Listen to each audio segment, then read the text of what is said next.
இருக்கிற சகோதர சகோதரிகள் அனைவருக்கும் காலை வணக்கம்.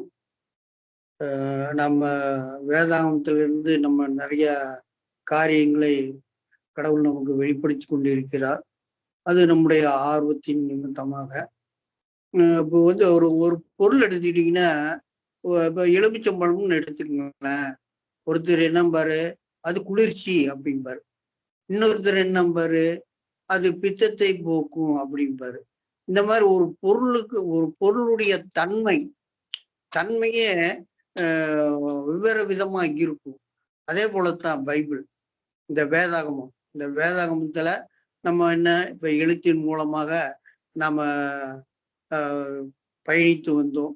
நாளுக்கு நாள் நம்ம வளர்ச்சி அடைஞ்சு இப்ப இன்னைக்கு ஒரு வேதாகமத்தை இப்ப நம்ம படிக்கிற எந்த வேத வசனங்களா இருந்தாலும் நம்ம ஏற்கனவே நம்ம அந்த வேத வசனத்தை பலமுறை படிச்சிருப்போம். அன்னைக்கு இருந்த புரிதலுக்கும் இன்னைக்கு இருக்கிற புரிதலுக்கும் நிறைய வித்தியாசம் இருக்கு. நமக்குள்ள இந்த வித்தியாசத்தை நம்ம பார்க்கிறோம். அத கம்பேர் பண்ணி இன்னைக்கு நம்ம ஏசாயா 53வது அதிகாரத்திலிருந்து சில வசனங்களை வாசிச்சு நம்ம அதற்கான விளக்கம், ஒவ்வொருவருக்கும் ஒவ்வொரு விளக்கம், எப்படி அந்த எலுமிச்சம்பழத்தின் தன்மை ஒவ்வொருவருக்கும் ஒவ்வொரு விதமா புலப்படுகிறதோ அதை போல நமக்கும் ஒரு வசனத்திற்கு அதனுடைய விளக்கங்கள் ஒவ்வொருவருக்கும் ஒவ்வொரு விதமாக புலப்படும். அந்த புலப்பட்ட அந்த காரியங்களை எடுத்து பேசும் பொழுது மற்றவர்களும் அறிந்து கொள்ளவும், அல்லது அது தவறு நிறை குறை எது இருந்தாலும் அதை நிவர்த்தி செய்வதற்கும் இது மிகவும் உதவியாக இருக்கும். இந்த ஐக்கியம், அதற்குத்தான் இந்த ஐக்கியம். ஆகவே நம்ம ஏசாயா 53வது அதிகாரத்திலிருந்து நம்ம இந்த பிரதர் 5வது வசனத்தை இமானுவேல் பிரதர் எந்த வசனம் வாசிக்கலாங்க? 13ல இருந்து ஆரம்பிங்க. சும்மா 13 சொல்லிட்டு ஃபர்ஸ்ட்ல இருந்து எல்லாம் முதல்ல ஆரம்பிங்க, ஒன்றும் பிரச்சனை இல்லை. 53 12 தான் இருக்கு, 13 இல்லையே. ஓகேண்ணா, அதுதான் 53வது அதிகாரத்துல 12 வசனம் இருக்கு. 11-12 வாசிச்சுட்டு அதுக்கப்புறம் ஃபர்ஸ்ட்ல இருந்து பாருங்க. ஓகே. அவர் தமது ஆத்தும வருத்தத்தின் பலனை கண்டு திருப்தியாவார். என் தாசனாகிய நீதிபரர் தம்மை பற்றும் அறிவினால் அநேகரை நீதிமான்களாக்குவார். அவர்களுடைய அக்கிரமங்களை தாமே சுமந்து கொள்வார். அவர் 12வது வசனம், அவர் தம்முடைய ஆத்துமாவை மரணத்தில் ஊற்றி அக்கிரமக்காரர் ஒருவராக எண்ணப்பட்டு அநேகருடைய பாவத்தை தாமே சுமந்து அக்கிரமக்காரருக்காக வேண்டிக் கொண்டதின் நிமித்தம் அநேகரை அவருக்கு பங்காக கொடுப்பேன். பலவான்களை அவர் தமக்கு கொள்ளையாக பங்கிட்டுக் கொள்வார்.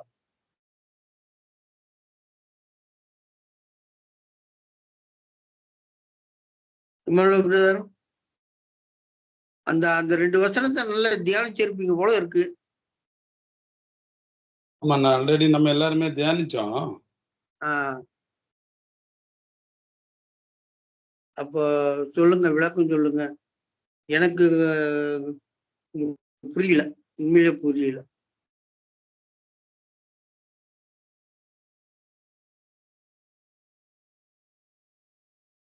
அது ஆல்ரெடி நம்ம லைட்டா பார்த்து முடிச்சோன்னு.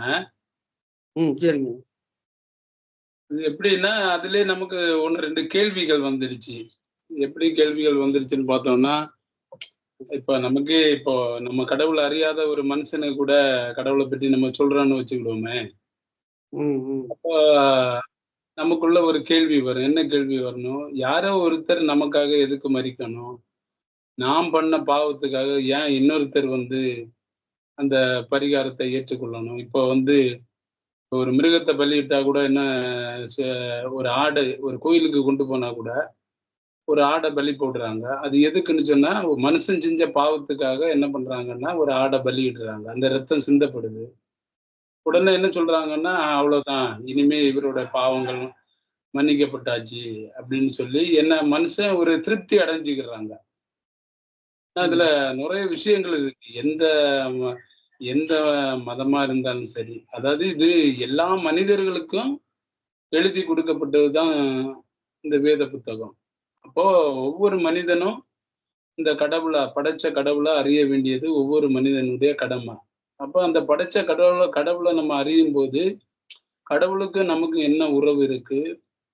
கடவுள் வந்து இந்த உலகத்துல நம்மள ஏன் படைச்சாரு? அந்த நோக்கத்த வந்து கண்டிப்பா ஒரு மனுஷன் புரிஞ்சு கொள்ள முடியும். இப்ப நம்ம ஜெனரலா போய் சொல்லிட்டோம்னா, அவன் அப்ப அந்த கேள்வி இதுக்கு முன்னாடி சொன்ன மாதிரி தான். ஏன் அவரு எனக்காக மரிக்கணும்? ஏன் எனக்காக பாடுபடணும்? ஏன் என் பாவங்கள சுமக்கணும்? அப்படின்னு ஒரு கேள்வி ஒரு மனிதனுக்கு எழும்பும். முன்னாடி எல்லாம் நம்ம அத வந்து ஜெனரலா சொல்லி முடிச்சுருவோம். எப்படி சொல்லி முடிச்சுருவோம்னா, ஆமாப்பா உனக்காக மரிச்சாரு. கடவுள் வந்து கல்வாரியில மரிச்சாரு. உனக்காக பாவங்கள சுமந்து மேல வந்துட்டு சிலுவையில வெற்றி சிறந்து இருக்கிறார்ன்னு சொல்லி முடிச்சிருவோம். ஆனா இப்ப அப்படி இல்ல. ஒவ்வொரு வசனங்களுக்குள்ள ஒரு அர்த்தம் இருக்கு. இப்போ நம்ம ஏற்கனவே பார்த்திருக்கிறோம். வேத வசனங்கள் எல்லாம் தேவ ஆவியினாலே, தேவ மனிதர்கள் கொண்டு எழுதப்பட்டிருக்கு. அந்த அந்த வசனத்துக்குள்ள ஒரு உள்ள அர்த்தம் இருக்கு.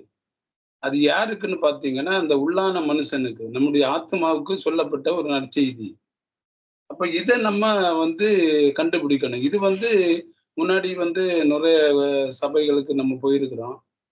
ஆனாலும் வந்து அந்த அந்த வசனத்தோட ஆவிக்குரிய அர்த்தம் என்னங்கிறது வந்து நமக்கு தெரியாது.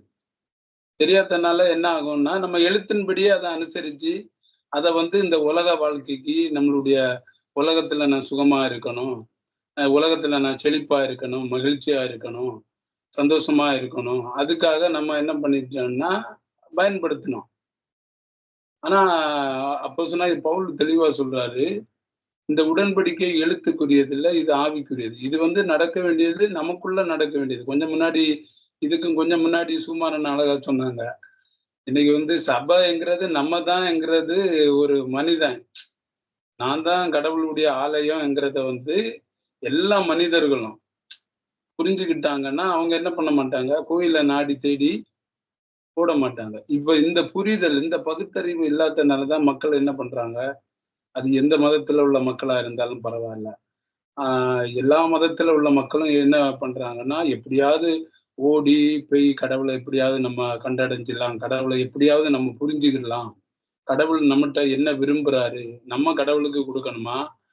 இல்ல கடவுள் நமக்கு தரணுமா? என்கிற ஒரு மனநிலைமையே நம்ம சரியா புரியாதனால, அ இவ்ளோ இப்போ வந்து எல்லா மதத்திலயும் சிலவங்க காசிக்கு போறாங்க. சிலவங்க வந்து என்ன பண்றாங்க, ஜெருசலேமுக்கு போறாங்க. சிலவங்க வந்து என்ன பண்றாங்க, மக்காவுக்கு போறாங்க. ஸோ இந்த மாரி வந்து பல பல புனித ஸ்தலங்களுக்கு போய் என்ன பண்றாங்க, தங்களுடைய நேர்த்தி கடன தீர்த்து எப்படியாவது இந்த ஆத்மாவுக்கு ஒரு விடுதலை கிடைச்சிரும்ங்கிற ஒரு நோக்கத்தோட என்ன பண்றாங்க, ஓடுறாங்க. அப்போ இந்த படைச்ச கடவுள் வந்து ஒவ்வொரு மனிதனுக்குள்ள இருக்கிறாருங்கிறத வந்து ஒவ்வொரு மனிதனும் வந்து புரிஞ்சுக்கிடணும். புரிஞ்சுக்கிட்டா தான் என்ன பண்ண முடியும், ஒரு தெளிவு இருக்கும். அங்கேயும் இங்கேயும் நம்ம ஓடி அலைய மாட்டோம். நம்ம தான் கோயிலு, நம்ம தான் ஆலயம், நம்ம தான் அபிஷேகம் பண்ணப்பட்டிருக்கிறோம். என்கிறத வந்து மனுஷன் கண்டிப்பா என்ன பண்ண முடியும்? புரிஞ்சு கொள்ள முடியும். அப்போ இங்க வந்து இந்த கேள்வி எழும்பும்போது, அப்போ நான் அந்த கேள்விய எழுப்பும்போது, அப்ப எனக்காக ஒருவர் ஏன் மரிக்கணும்? அப்படின்னு பார்க்கும்போது, யாரோ ஒரு ஆள் செஞ்ச தப்ப இன்னொருத்தர் வந்து ஏத்துக்கிடணும். அத வந்து யார் ஏத்துக்கொள்ள முடியும்? கடவுள் தான் ஏத்துக்கிட முடியும். இப்ப ஏன்னா அதுக்கு பரிகாரி கடவுள் தான். அப்போ அவர் வந்து மரணத்துல வந்து ஏசாயா 53ஆம் அதிகாரம் 12வது வசனத்துல, மரணத்துல என்ன பண்றாராம், தன்னுடைய ஆத்துமாவ ஊற்றுறாராம். எப்படி அத ஊற்ற முடியும்? அது யாருக்காக ஊற்றப்பட்டது?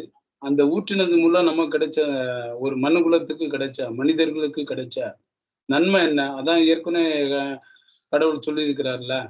ஆகாயத்து பட்சிகள கவனிச்சு பாருங்க. அவங்க விதைக்கிறதும் இல்ல, நூக்குறதும் இல்ல. களஞ்சியத்துல சேர்த்து வைக்கிறதும் இல்ல. அதே மாதிரி பார்த்தீங்கன்னா, காக்கை குஞ்சு நீங்க கவனிச்சு பாருங்க. அதுங்க கவலைப்படுறது இல்ல. ஏன் அதுங்க கவலைப்படுறது இல்லன்னா, அதுங்களுக்கு ஆத்மா கிடையாது. உலகத்துல ஒரு பிறப்பு இருக்கு, வந்து அதுங்க கடவுளையே நம்பி இருக்கு, ஆகாரம் கொடுக்குறாரு, சாப்பிடுது, மரிச்சு போகுது. ஆனா அதை விட நம்ம விசேஷம் மனிதர்களுக்கு தான் கடவுள் கொடுத்திருக்கிறாரு. என்ன கொடுத்தாருன்னு பாத்தீங்கன்னா, அந்த மிருகங்களுக்கு இல்லாத ஒரு தன்மையை வந்து நமக்கு கொடுத்திருக்கிறாரு. ஒரு ஆத்மா என்கிற ஒரு ஜீவனை வந்து நமக்குள்ள வச்சிருக்கிறாரு. இதுதான் மிருகங்களுக்கும் பறவைகளுக்கும் உயிர் பிராணிகள் எல்லாத்துக்கும் காட்டிலும் விசேஷித்தர் வந்து நம்ம மனிதர்கள்னு நம்ம சொல்றோம். அப்ப இந்த ஆத்மாவை வைக்கிறதுக்கு ஒரு நோக்கம் உண்டு. இந்த ஆத்மா இது வந்து கடவுளோட வாழணுங்கிற நோக்கத்துக்காக தான் இந்த ஆத்மா. ஏன்னா படைப்பாளிய வந்து படைப்புகள் அறிஞ்சு கொள்ளணும். அதுக்காக தான் என்ன பண்றாருன்னா இந்த ஆத்மாவை வச்சிருக்கிறாரு. அப்போ இந்த ஆத்மா வந்து எப்படி சிலவங்க மோட்சத்துக்குன்னு சொல்லுவாங்க, சிலவங்க வந்து பரலோக ராஜ்யம்னு சொல்லுவாங்க, சிலவங்க வந்து நாங்க சொர்க்கத்துக்கு போறோம்னு சொல்றாங்க. ஸோ பலதரப்பட்ட விஷயங்கள் சொல்லிட்டு வராங்க. அப்ப இதுல வந்து இந்த ஆத்மா வந்து இளைப்பாறணும். ஒரு ஆத்மா அதான் முன்னாடி எல்லாம் சொல்லுவாங்க, சித்தர்கள் வந்து என்ன பண்ணாங்க, ஆத்மா முக்தி அடைஞ்சாங்கன்னு சொல்லுவாங்க. அவங்க இறைவன அடிகள்கிட்ட போய் சேர்ந்தாங்கன்னு சொல்லுவாங்க. அவங்க வந்து கடவுளோட இணைஞ்சிட்டாங்கன்னு கூட சொல்லுவாங்க. அப்போ இதெல்லாம் எப்படின்னா வளர்ச்சி தான். ஒரு மனுஷன் கடவுளை பற்றி எந்த அளவுல புரிஞ்சு கொள்றான், அந்த புரிதலை வச்சுதான் அவன் கடவுளை வந்து எந்த அளவுல வந்து கடவுளை புரிஞ்சிருக்கிறான், கடவுளுடைய தன்மை என்ன. அப்போ இந்த இந்த ஆத்மா ஊற்றப்பட்டதோட அந்த அர்த்தம் என்னங்கிறத வந்து கண்டுபிடிக்க முடியும். அப்போ ஏற்கனவே நம்ம இதை தியானிச்சிருக்கோம். ஆத்மா ஊற்றப்பட்டதுன்னு பார்த்தோம்னா அதாவது மொத்தத்துல வந்து இந்த மனுக்குலம் செஞ்ச தப்புக்கு வேண்டி கடவுள் வந்து மறிச்சிருக்கிறாரு. அதாவது முழுக்க முழுக்க அப்பா பிள்ளை, அப்பா வந்து பிள்ளைய பெத்து போடுறாரு.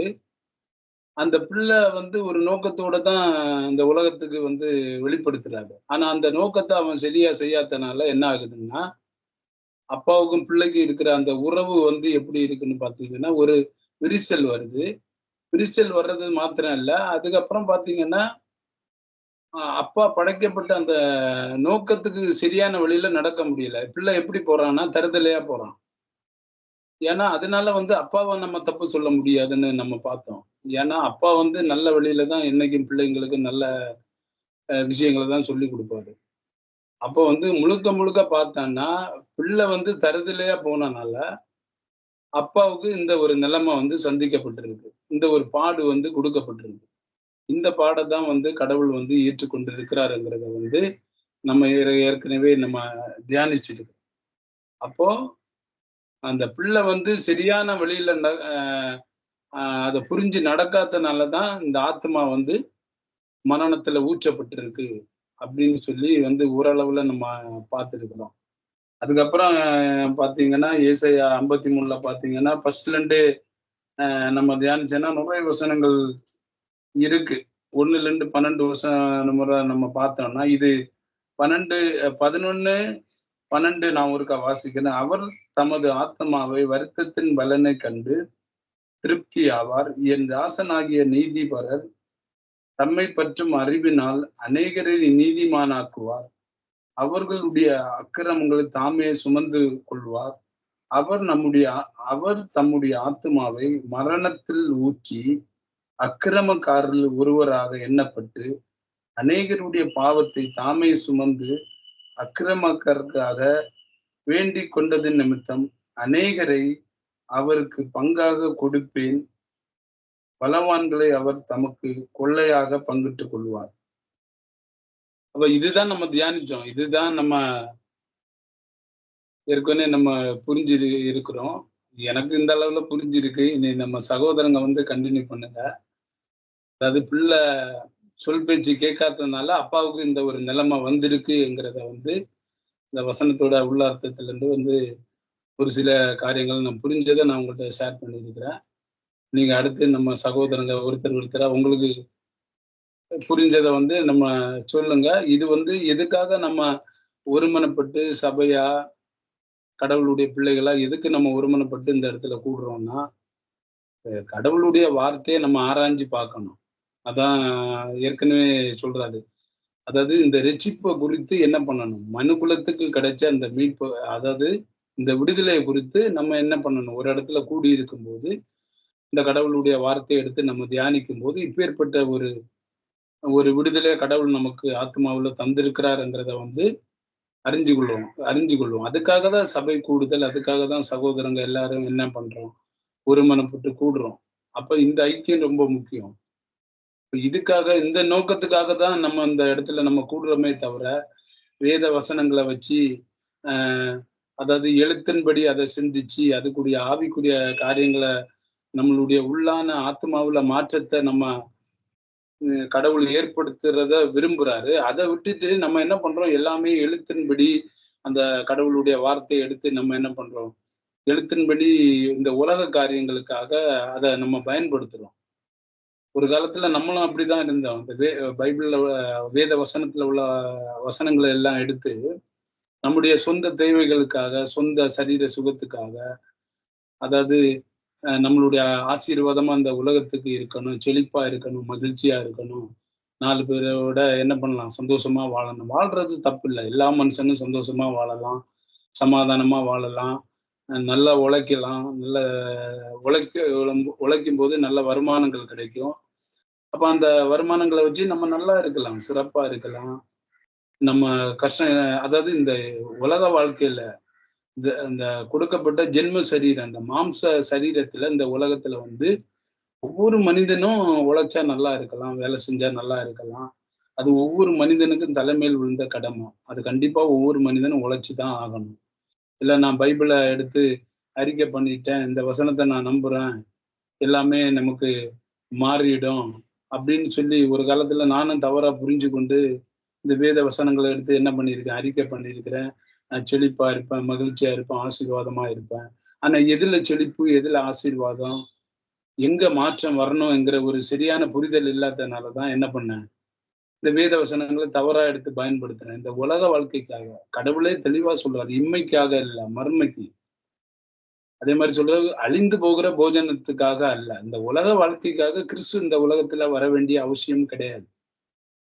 ஏன்னா நம்ம மட்டும்தான் சிறப்பா இருக்கிறோமா? நம்ம மட்டும்தான் செழிப்பா இருக்கிறோமா? நம்ம மட்டும்தான் ஆசீர்வாதமா இருக்கிறோமா? இல்லையே. எல்லா மனிதர்களும் கடவுளால் படைக்கப்பட்ட ஒவ்வொரு மனிதர்களும் உலகத்துல ஒவ்வொரு மனிதர்களும் கடவுளுடைய பிள்ளை தான். யாருமே கடவுளுடைய பிள்ளை இல்லைன்னு சொல்லவே முடியாது. நான் சர்ச்சுக்கு போறேன், நான் கடவுளுடைய பிள்ளை. அவன் கோயிலுக்கு போறான், அவன் கடவுள் பிள்ளை இல்ல. இவன் இன்னொரு இடத்துக்கு போறான், இன்னொரு மதத்தை வழிபடுறான், இவன் கடவுளுடைய பிள்ளை இல்லைன்னு யாருமே சொல்ல முடியாது. எல்லாருமே கடவுளுடைய பிள்ளை தான். எல்லா மனிதனுக்குள்ளேயும் ஒரு ஆத்மா வச்சுதான் கடவுள் படைச்சிருக்கிறாரு. எல்லா மனிதர்களுக்கும் உணர்வு இருக்கு. எல்லா மனிதர்களுக்கும் கடவுள் குடும்பத்தை கொடுத்திருக்கிறாரு, பிள்ளைங்களை கொடுத்திருக்கிறாரு. அப்ப எல்லாருக்கும் நமக்கு என்ன உணர்வு, நமக்கு என்ன கடவுளை பற்றி புரிதல்ல நம்ம ஆர்வமா நம்ம பிரயாணிச்சு போறோமோ அதே மாதிரிதான் எல்லா மனிதர்களும் எப்படியாவது இந்த கடவுளை நம்ம கண்டடைஞ்சிடும், எப்படியாவது இந்த கடவுளை பற்றி நம்ம ஒரு சரியான புரிதலுக்குள்ள வரணும்ங்கிற ஒரு எண்ணத்தோட இயக்கத்தோட தான் எல்லாருமே பிரயாணம் பண்றாங்க. அப்போ அப்படி நம்ம பிரயாணம் பண்றது எல்லாருமே ஒரே பிரயாணம் தான் பண்றோம். ஆனா ஒவ்வொரு பேரும் ஒவ்வொரு விதமா நம்ம புரிஞ்சு வச்சு அந்த ஆங்கிள் வந்து நம்ம என்ன பண்ணிட்டு இருக்கிறோம்? பிரயாணம் பண்ணிட்டு இருக்கிறோம். அதனால வந்து ஒவ்வொரு மனிதர்களும் வந்து கடவுள் இந்த ஆத்மாவை ஏன் மரணத்துல ஊற்றினாருங்கிறத வந்து இது மதத்தின் அடிப்படையில இல்ல.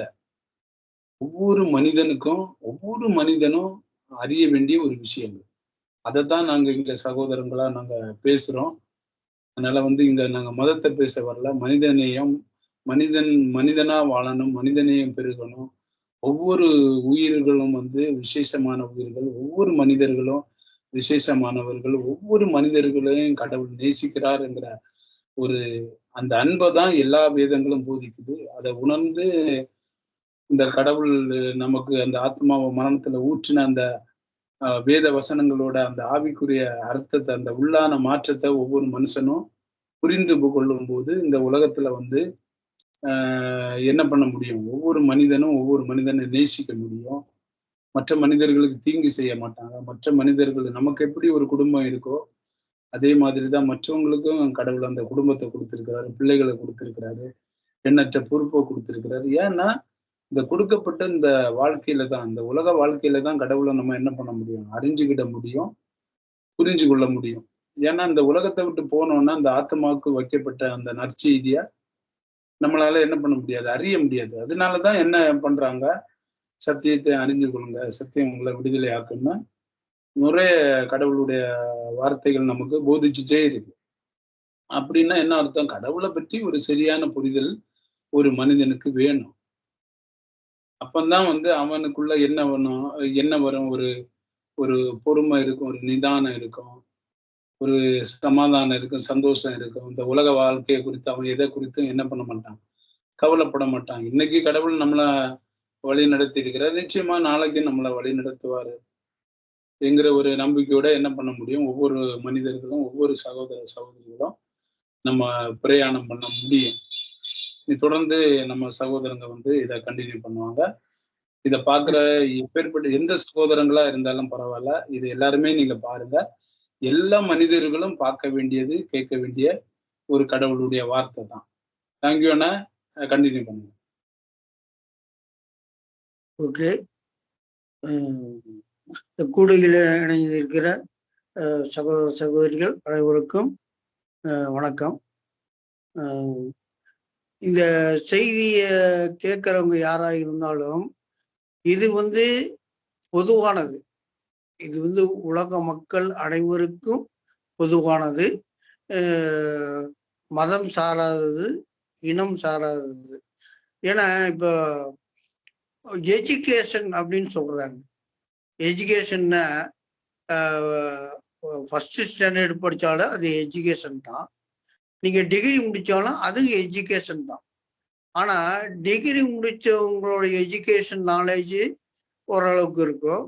அதே மாதிரி 5th ஸ்டாண்டர்ட் படிக்கிறாங்கன்னு வைங்க, அவங்களுடைய நாலேஜ் ஓரளவுக்கு இருக்கும். அப்ப என்னன்னா, இப்ப என்னுடைய மனப்பக்குவம் அதாவது இயேசு கிறிஸ்து தான் கடவுள் அப்படிங்கிற ஒரு ஃபர்ஸ்ட் ஸ்டாண்டர்ட்ல ஜாயின் பண்ற மாதிரி அன்னைக்கு ஆரம்பிச்ச அந்த வாழ்க்கை படிப்படியாக எப்படி 1ஆவதுல இருந்து 2ஆவது 3ஆவது 4ஆவது இப்படி படிப்படியா படிச்சு வர்றாங்கல்லங்க. அந்த மாதிரி ஒவ்வொரு காரியங்களையும் நான் அறிந்து வருகிறேன், அதை உணர்ந்தும் வருகிறேன். அதனால இது என்ன தெரியுங்களா, மதமற்றது, ஜாதி மதம் எதுவுமே கிடையாது. இன்னைக்கு கடவுளை எல்லாரும் பலவிதமா கும்பிடுறாங்க, தப்பு இல்லை, அது அவங்களுடைய பிரியம். ஆனால் அவங்க என்ன நோக்கத்தோட தேடுறாங்க, என்ன எண்ணத்தோட தேடுறாங்க அப்படிங்கிறத நம்ம யோசிக்கணும். அப்ப அதை சொன்னோம்னா ஒரு பக்தின்னு சொல்லலாம். முருகனை கும்பிடுறாங்க, முருகனுக்கு காவடி எடுக்கிறாங்க, தப்பு இல்லை. அது பக்தியை வெளிப்படுத்தக்கூடிய ஒரு காரியம். தீ மிதிக்கிறாங்க, என்னென்னமோ காரியம், தேர் இழுக்கிறாங்க, என்னென்னமோ பண்றாங்க. ஒவ்வொருவரும் ஒவ்வொரு மதத்தை சார்ந்தவர்களும் ஒவ்வொரு விதமாக கடவுளை தேடுறாங்க. ஆனா இந்த மதங்கிறது மனிதனால் உருவாக்கப்பட்டது என்பதை மட்டும் நம்ம நல்லா தெரிஞ்சுக்கணும். எந்த ஒரு கடவுளும் மதத்தையோ ஜாதியையோ உருவாக்கவே கிடையாது. இது மதங்கிறது இன்னைக்கு எப்படிங்க, கட்சியை யார் உருவாக்குறா, மனுஷன் தான் உருவாக்குறான். ஒரு கட்சி 3ஆ பிரியுது, அந்த 3ஆ பிரிஞ்ச 3 கட்சி மறுபடியும் 9ஆ பிரியுது. இப்படி மனுஷனால் உருவாக்கப்பட்டதுதான் மதம். ஆகவே இப்பொழுது பேசப்படுகிறது எல்லாமே பொதுவாக இந்த உலகத்தில் உள்ள அனைத்து மக்களுக்காகவும் பேசக்கூடிய ஒரு நிகழ்வு தான் இது. அப்ப இன்னைக்கு என்னன்னா, கடவுளுக்கும் நமக்கு என்ன உறவு, தகப்பன் மகன் என்ற உறவு தான் எல்லாருக்கும். நீங்க எந்த சாமியை வேணாலும் கும்பிடுங்க, தப்பே கிடையாது. அப்ப அந்த கடவுளுக்கும் உங்களுக்கும் என்ன உறவுன்னா, தகப்பன் மகன் என்ற உறவை காட்டுவதுதான் இந்த வேதாகமத்துல மட்டும் இல்ல, வேதாகமத்துல நம்ம வசனத்தின் மூலம் தகப்பனுக்கும் பிள்ளைக்கும் உள்ள உறவு என்ன என்பதை பார்ப்பது போல் மற்ற நூல்களிலும் இருக்கும், இல்லாம இருக்காது. எல்லா நூல்களும் ராமாயணம், மகாபாரதம், கீதா கீதாஞ்சலி, கீதா உபதேசம், பகவத்கீதை, இப்படியெல்லாம் பார்த்தீங்கன்னா ஏதோ ஒரு பைபிள்ல வந்து வசனத்தின் மூலம் சொல்லப்பட்டிருக்கிறது. மற்ற நூல்கள்ல ஒரு கதையா சொல்லியிருக்கலாம், இல்லை ஒரு வரலாறாக சொல்லப்பட்டிருக்கலாம். எல்லாமே கடவுளுக்கும் நமக்கும் என்ன சம்பந்தம் என்பதை இந்த இயல்பு வாழ்க்கையில மகனுக்கும் இந்த சரீரத்தால் படைக்கப்பட்ட இந்த மனிதனுக்கும் பிள்ளைகளுக்கும் உள்ள உறவுதான் இந்த உலகத்தில் வாழ்ற மக்கள் அனைவருக்கும் கடவுளுக்கும் உள்ள உறவு. இதுல வந்து கிறிஸ்டினு, முஸ்லீமு, இந்து அப்படிங்கிற பாகுபாடே கிடையாது. நம்ம அதுல இருந்து மீண்டு வரணும். நம்ம வந்து மதத்தை சார்ந்தவர்கள் அல்ல, நாமெல்லாம் மற்ற மனிதர்களைப் போல கடவுளுடைய பிள்ளைகள் என்ற எண்ணத்தோடு வரணும். அப்படி வரும்பொழுதுதான் கடவுள் யார், அவர் எங்கே இருக்கிறார், நமக்குள்ள எப்படி வாசம் செய்கிறார், நம்மளை எப்படி வழி நடத்துகிறார் என்பதை நம்ம அறியலாம். இதெல்லாம் நம்ம உள்ள இருந்து நம்ம பேசுற விஷயத்திலேயே தெரிஞ்சுக்கலாம். அப்படி பார்க்கும்போது இப்ப இப்ப பைபிள்ல என்ன சொல்றது, இயேசு கிறிஸ்து மனிதனாக பிறந்தார், அவர் வந்து சிலுவையில் அறையப்பட்டார், அநேக பாடுகளை அனுபவித்தார். உண்மைதான். இதெல்லாம் வந்து இப்ப ஒண்ணும் இல்லைங்க.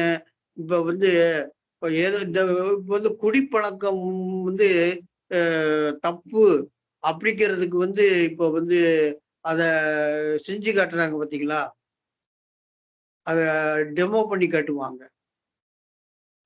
அதுக்கு என்ன பேரு சார்? விழிப்புணர்வு. அந்த விழிப்புணர்வுல வந்து அதை நடத்தி இங்கிலீஷ்ல, ஆங்கிலத்துல அவேர்னஸ் சொல்லுவாங்க. அந்த விழிப்புணர்வை வந்து நிகழ்த்தி காட்டுவாங்க. இது செய்யக்கூடாது, இது தப்பு, இப்படித்தான் நடந்துக்கணும், இப்படித்தான் பேசணும், இந்த கெட்ட பழக்கத்தை விடுங்க, இந்த நல்ல பழக்கத்தை கொண்டு வாங்க அப்படின்னு ஒரு விழிப்புணர்வு நடத்துவாங்க. அதே மாதிரிதான் ஆண்டவராக இயேசு கிறிஸ்து. ஆனா விழிப்புணர்வு நடத்துறது அது உண்மைதான், அது இல்லைன்னு சொல்ல முடியாது. ஆனால் அந்த விழிப்புணர்வுல இருந்து நாம என்ன கத்துக்கிட்டோம் அப்படிங்கிறதான் நாம தெரிஞ்சுக்கணும். போதும் அந்த விழிப்புணர்வு நாடகத்தையே நம்ம வந்து நினைச்சிட்டு இருக்க கூடாது. அதன் மூலம் சொல்லப்பட்ட விஷயம் என்ன அப்படிங்கிறத வந்து நம்ம கத்துக்கணும். அப்படித்தான் இந்த இயேசு கிறிஸ்து சிலுவையில் அறையிறது, காயப்படுறது, இந்த படிச்சிருக்கலாம். இந்த சம்பவங்கள்லாம் எதுக்காக நடத்தப்பட்டது என்பதைத்தான் நம்ம யோசிக்கணும். நாம இன்னைக்கு எல்லாருமே என்னங்கிறோம், ஐயோ ஆண்டவர் எனக்கு என்னுடைய பாவங்களுக்காக மரித்தார், என்னுடைய அக்கிரமங்களுக்காக மரித்தார். இப்படி இந்த அக்கிரமம், பாவம் இதெல்லாம் மனிதனுக்குள் வைத்து படைக்கப்பட்டது. அது இல்லாம இருக்க முடியாது. எந்த மனுஷனும் பிறக்கும் போது யோக்கியனா பிறக்கவே முடியாது. நாட்கள் செல்ல செல்ல செல்ல செல்ல ஒரு புரிதலுக்குள்ள ஒரு மெச்சூர்டு ஆனதுக்கு அப்புறம் மனுஷனுக்குள்ள இதெல்லாம் நடக்கணும். இதெல்லாம் நடந்தாதான். அதாவது வீடியோ வரலையான்னு, வீடியோ நீங்க யாரும் போடல, நானும் போடல. இல்லையா? நான் பேசும்போது போட்டேன், நான் போட்டு விடுங்க. ஓகே. அப்போ எப்படி அந்த விழிப்புணர்வு நமக்கு ஒரு காரியத்தை உணர வைக்கிறதோ அல்லது நம்மளை மாற்றுகிறதோ, அதை போலத்தான் கிறிஸ்துவின் பிறப்பும் அவருடைய இறப்பும் நமக்கு உதாரணமாக. அதாவது இப்ப அவருடைய நம்முடைய பாவங்களை சுமந்தாரு. இன்னைக்கு என்னோட பாவத்தை எல்லாம் ஆண்டவர் சுமந்துட்டாரு. அப்ப அதுக்கப்புறம் நீ பாவம் செய்யறது இல்லையா? என்னுடைய அக்கிரமத்தை எல்லாம் மன்னிச்சுட்டாரு, அப்ப மறுபடியும் நீ அக்கிரமம் பண்றது இல்லையா? அந்த பாவம் என்ன, பாவம் என்ன, அக்கிரமம் அப்படிங்கிறது தான் நம்ம அதை கண்டுபிடிக்கணும். இன்னைக்கு யார் பாவம் செய்யாம இருக்காங்க? எல்லாம் பாவம் பண்றாங்க, அப்புறம் பணம் திரும்புறாங்க. இதெல்லாம் வந்து இந்த பாவம், துரோகம், இல்லைன்னா கோபம், எல்லாமே மனிதன் திருந்துவதற்காக மனிதனுக்குள் படைக்கப்பட்ட ஒரு படைப்பு தான். அப்ப இந்த பாவத்துக்காகவோ நம்ம செய்யற அக்கிரமத்துக்காகவோ மறிக்கல. நம்முடைய ஆன்மா, நம்மளை ஆளுகை செய்கிற கடவுள், அது இந்த கடவுள் தான் அந்த அப்படிலாம் இல்லை. மொத்தத்தில் கடவுள் என்பது ஒருவரே, கண்ணுக்கு தெரியாதவர் தான் கடவுள். அவர் ஆளுகை செய்வதே இந்த நம்முடைய ஆத்மானதான். அப்போ அவர் ஆளுகை செய்யும் பொழுது இப்ப என்னுடைய ஆத்மா, உதாரணமா என்னுடைய ஆத்மால கடவுள் ஆளுகை, எல்லாருடைய ஆத்மாவிலும் கடவுள் ஆளுகை செய்கிறார். அந்த ஆத்மாவை நாம எப்படி அறியணும்னா நம்முடைய சிந்தனையில்தான். நம்மளுடைய சிந்தனை, கடவுள் எனக்குள்ள இருக்காரு, என் ஆத்மாவை ஆளுகிறாரு அப்படிங்கிற ஒரு சிந்தனை தான் கடவுள் ஆன்மாவை ஆளுகிறார் என்பதை அறிந்து கொள்ள முடியும். நான் அதை கண்ணால காணும்படி அதை காட்ட முடியாது எல்லாருக்கும். அப்போ இதுதான். அப்ப கடவுளுக்கும் நமக்கும் உள்ள உறவைத்தான் தகப்பன் மகன் என்று அவர் இந்த இயல்பு வாழ்க்கையில அதுதான் சொல்றாங்க. இயல்பு வாழ்க்கையில தான் ஆன்மீகம் இருக்குன்னு. சும்மா குடும்பத்தை விட்டு போட்டு காய் வெட்டி கட்டிட்டு போறதுல ஆன்மீகம் கிடையாது. நீங்க எத்தனையோ சாமியார்கள் இருக்காங்க, நம்ம பாக்குறோம். அதெல்லாம் ஆன்மீகமா? நாங்க அவங்கள குறை சொல்லல. எல்லாமே அறியாமைதான். எல்லாம் என்னையே எடுத்துக்கங்க. நான் இப்ப இந்த புரிதலுக்குள்ள வர்றதுக்கே பல ஆண்டுகள் ஆச்சு. அப்ப நான் ஏற்கனவே பண்ணினது தப்பு தானே. ஆனா அந்த தவறுகளை எல்லாம் சரி செய்து மீண்டு வரும் பொழுதுதான் நான் இந்த சூழ்நிலைக்கு வரேன். அந்த இருளில் இருந்துதான் இந்த வெளிச்சத்துக்கு வர்றேன். அப்போ கடவுளுக்கு நமக்கு இருக்க உறவை இந்த இயல்பு வாழ்க்கையில மகனுக்கும் தந்தைக்கும் உள்ள உறவு எப்படி, அந்த குடும்பத்துல ஒரு தகப்பன் பிள்ளைகள் என்ன தவறு செஞ்சா எப்படி கஷ்டப்படுறாங்க,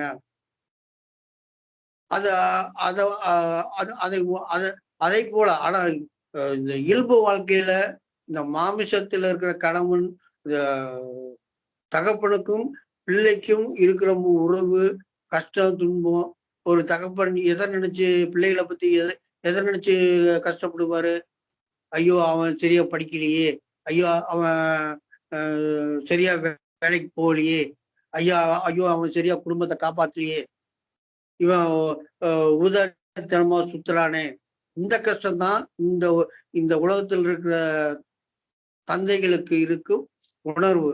அதை கொண்டுதான் கடவுளுக்கு அதை பத்தி எல்லாம் கவலை இல்லை. கடவுள் இப்ப அப்பாக்கார, இப்ப நம்ம நான் ஒரு பொருளை திருடிட்டேன், எங்க அப்பாக்கார எவ்வளவு கஷ்டப்படுவாரு, எவ்வளவு அவமானப்படுவாரு, எவ்வளவு துன்பப்படுவாரு, எவ்வளவு அசிக்கப்படுவாரு.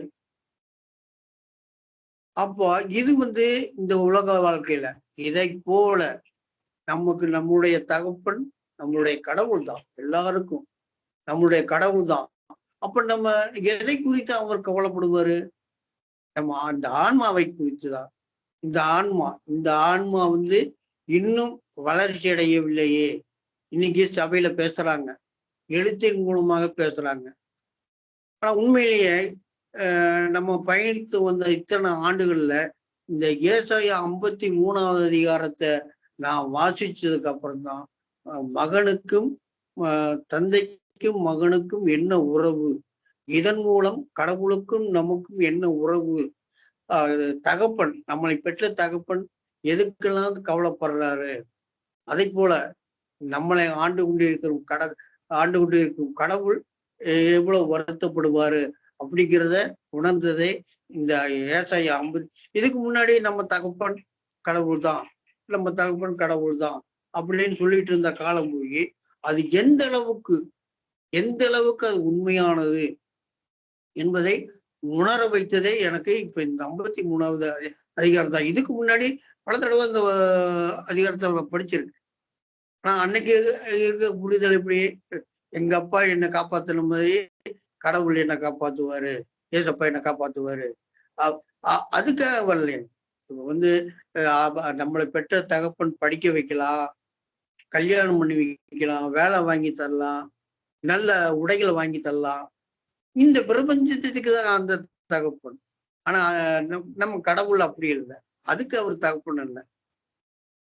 ஏன்னா எல்லாமே இந்த உலகத்துல எல்லாமே படைச்சிட்டாரு. என்ன வளம் இல்லை இந்த திருநாட்டில்? பாட்டே பாடியிருக்காங்க. எல்லா வளமும் உண்டு, எல்லா வளமும் உண்டு. அதை நீ தான் பெற்றுக்கொள்ளணும். அதை எப்படி எந்த வழியில போய் பெற்றுக்கொள்ளணுமோ அந்த வழியில போய் நேர்மையா பெற்றுக்கொள். நீதான் நீ நீச்சல் அடிச்சாதான் அக்கறைக்கு போக முடியும். அதே மாதிரிதான் இப்ப ஒரு குளமோ இல்ல ஒரு ஆறோ கடவுள் படைச்சிட்டாரு. நீ அக்கறைக்கு போகணும்னா கடவுள் தூக்கி கொண்டு எங்க விட மாட்டாரு. நீ நீச்சல் அடிச்சு போனாதான். அப்ப அதையும் கூட நம்ம செய்யணும். எப்படி? அதே மாதிரிதான் இந்த ஆன்மீகத்துல நம்ம வளரணும். இதுதான் கடவுளுடைய விருப்பம். எல்லாமே இன்னைக்கு கடவுளை எல்லாருமே இந்த உலகத்தில் இருக்கிற அனைத்து மக்களுமே சற்று சிந்திச்சு பார்க்கணும். கடவுள் எந்த கடவுளா இருந்தாலும் சரி, நீங்க முருகனை கும்பிடுங்க, இல்ல நீங்க ஐயப்பனை கும்பிடுங்க. நானும் கும்பிட்டுருக்கேன். ஐயப்பன் சபரிமலைக்கெல்லாம் போயிருக்கேன். வருஷத்துக்கு 3 தடவை போயிருக்கேன். அதெல்லாம் அறியாத காலம். அப்போ நீங்க என்ன சாமி வேணா கும்பிடுங்க. நீங்க கொஞ்சம் யோசிச்சு பாருங்க, கொஞ்சம் யோசிச்சு பாருங்க.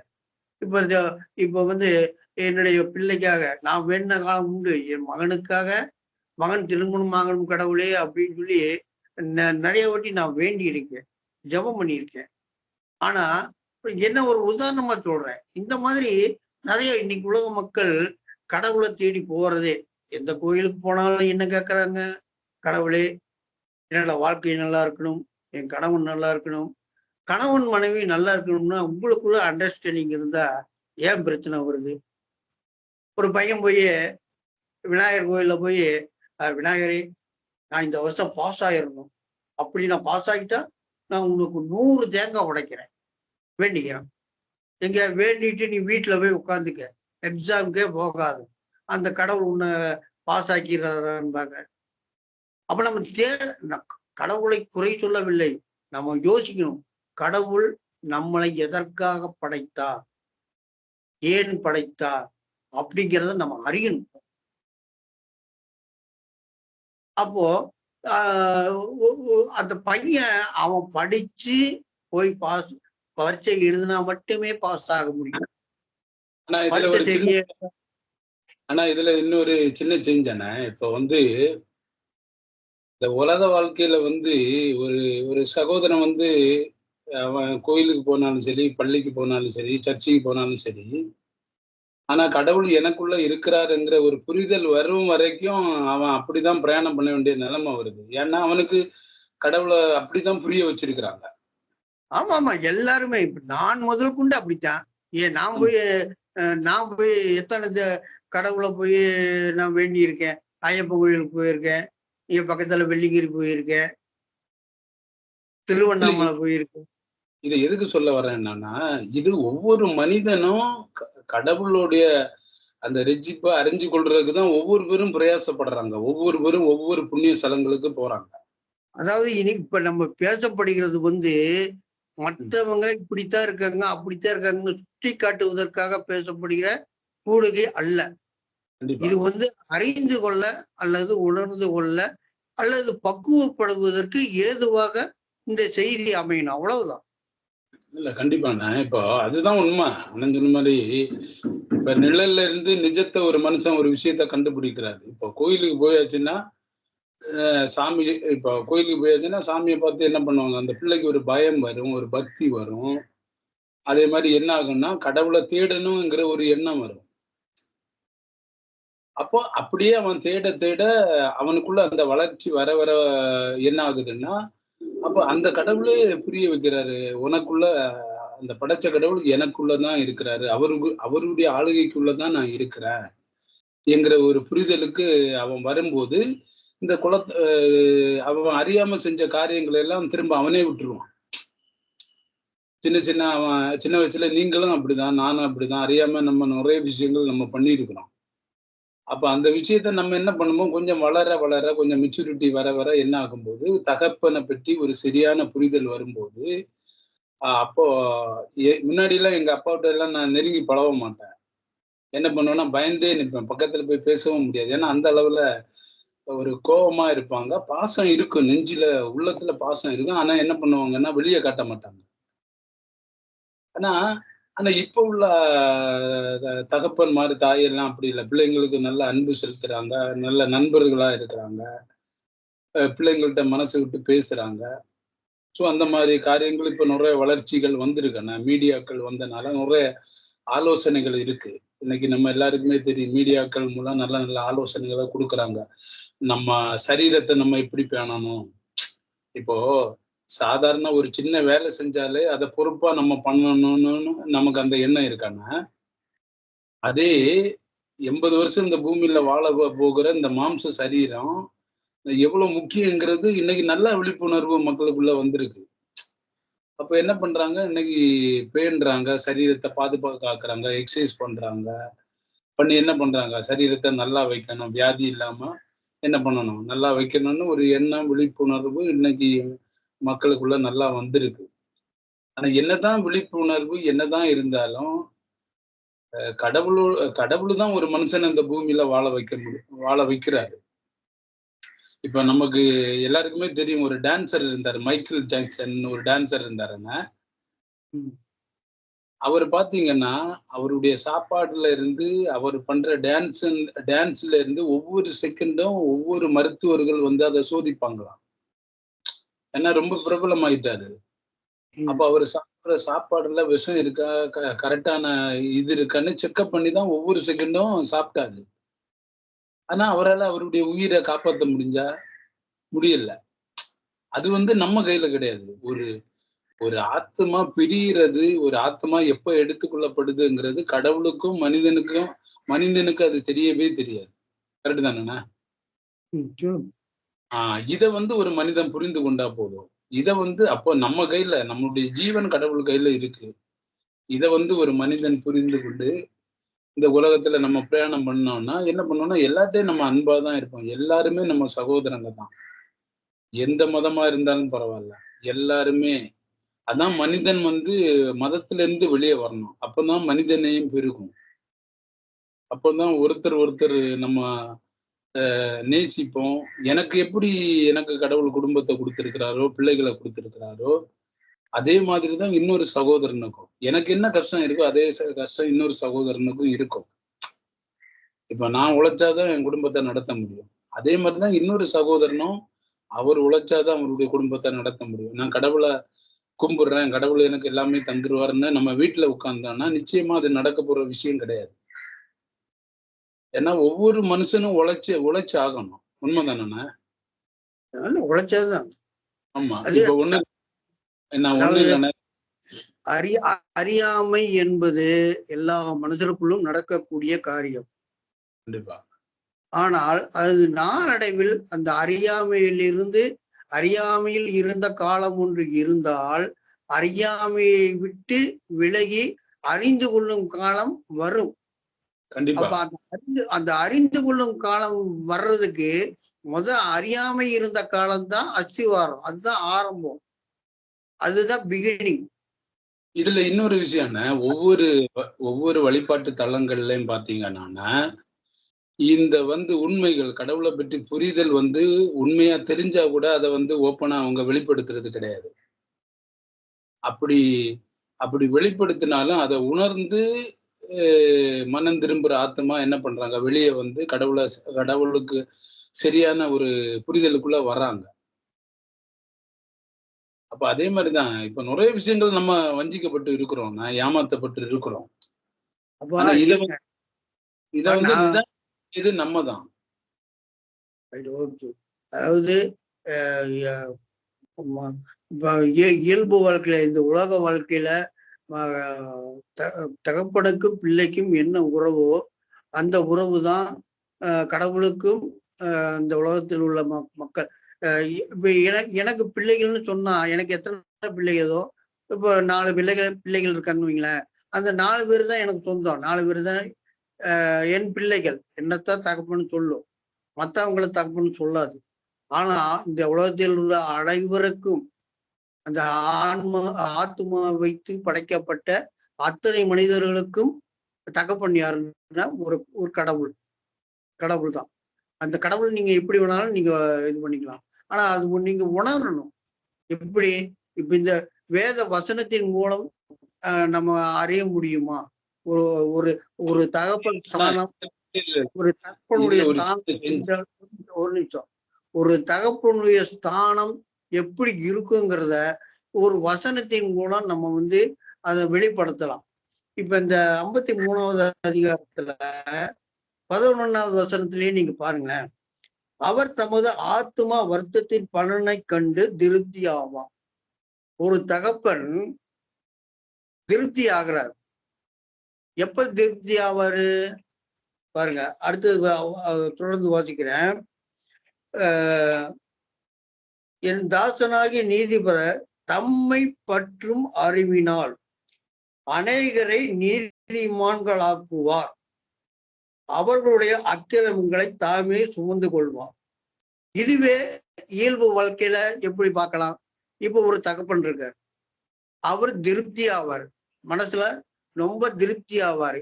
எப்போ அவருடைய வார்த்தையை கேட்டு, அதுதான் தம்மை பற்றும் அறிவினால் அநேகரை நீதிமானாக்குவார்.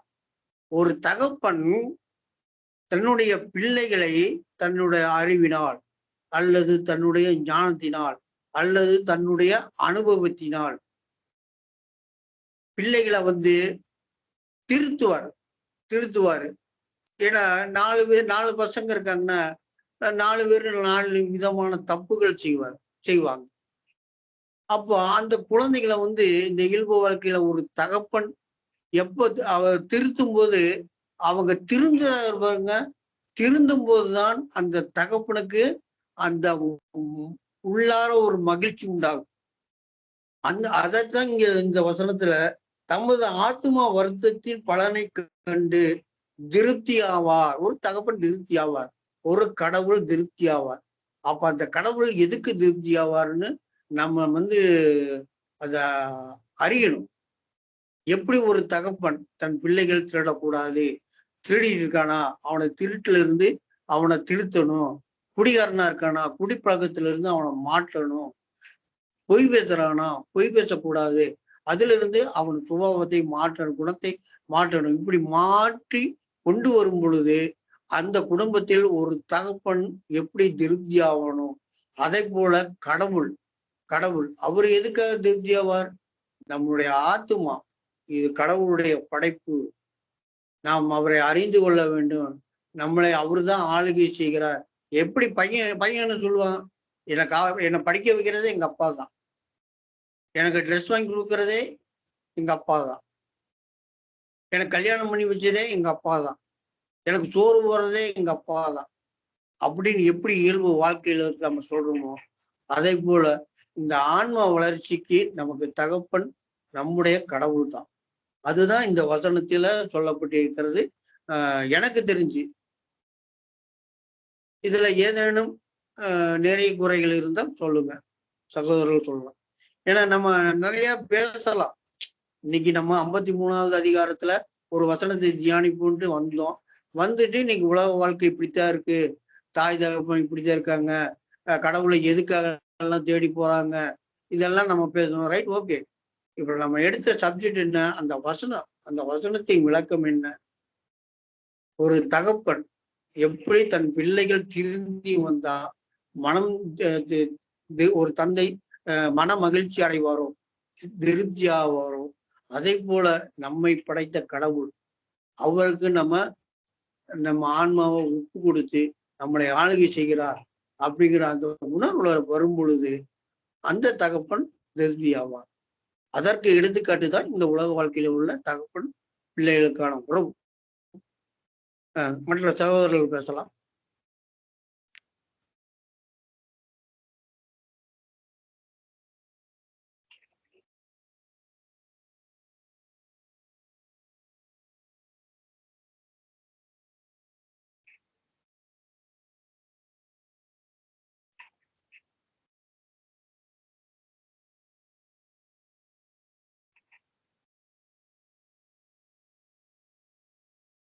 பேசி முடிச்சிங்களா?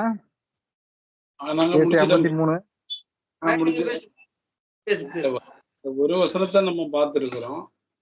அதோட விளக்கம் நீங்க தெரிஞ்சு நீங்க பேசுங்க. ஏசி 53ல 4-5ல இருந்து நம்ம பார்த்தோம்னா நம்ம பார்த்த வசனத்துக்கு பதில் கிடைக்கும்.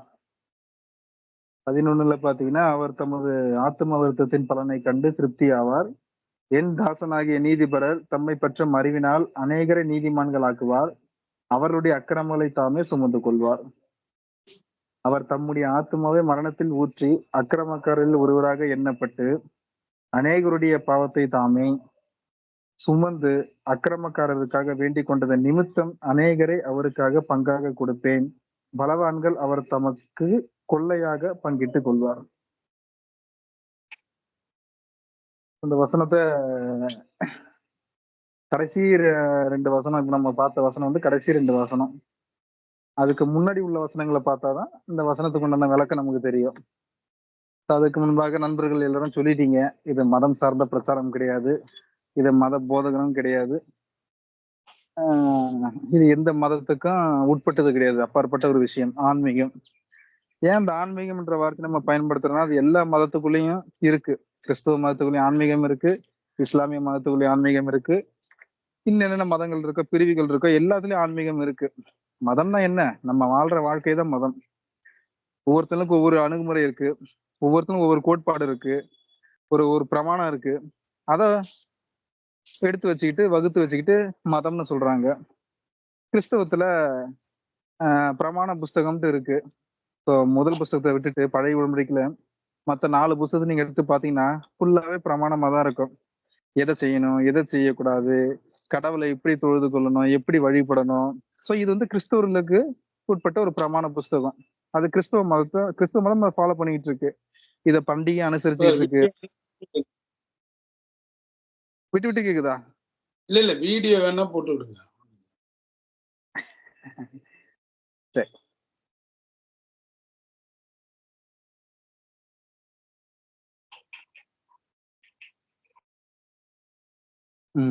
சரி.